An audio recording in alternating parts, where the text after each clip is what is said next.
In today's video, I'm going to teach you, insert video title here. We'll walk through how to disconnect a bank account in QuickBooks Online, and I'll explain what each step does so you can proceed confidently and avoid surprises. First, sign into your QuickBooks Online account. Once you're on the main dashboard, look to the left-hand menu. Click either Banking or Transactions, and then choose Bank Transactions. This is where QuickBooks displays your connected financial institutions and any transactions that are available to review.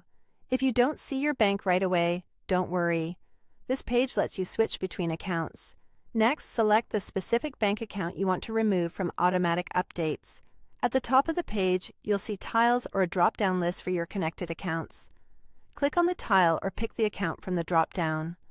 Double-check you're choosing the correct account, especially if you have multiple checking, savings, or credit card accounts connected. Now, open the account settings. To do that, look for the small pencil icon, often labeled Edit, next to the account name. Clicking this opens the details for that connection. This is the safest place to make changes without affecting your historical records. To disconnect the account, scroll down within the Account Details window. You'll see an option that says, Disconnect this account on Save. Select this option. What this does is stop QuickBooks from downloading new transactions from your bank. It does not delete your past data, your reconciliations, or your existing transactions. Your records remain in place. You're simply turning off the bank feed going forward. If you had any transactions waiting in the For Review tab, they won't disappear, but you won't receive additional new ones from that bank until you reconnect. When you're ready, finalize the change by clicking Save and Close.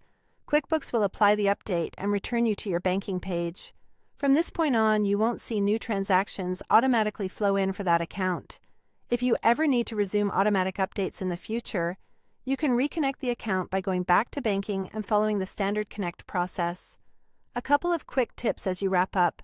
It's helpful to confirm that you've selected the right account before saving, especially if your bank names look similar. Also, consider noting the date you disconnected so you can easily track what should and shouldn't appear in your books afterward. That's it. Simple, secure, and reversible if needed. Thanks for watching, and I hope this helped you manage your bank connections more confidently in QuickBooks Online.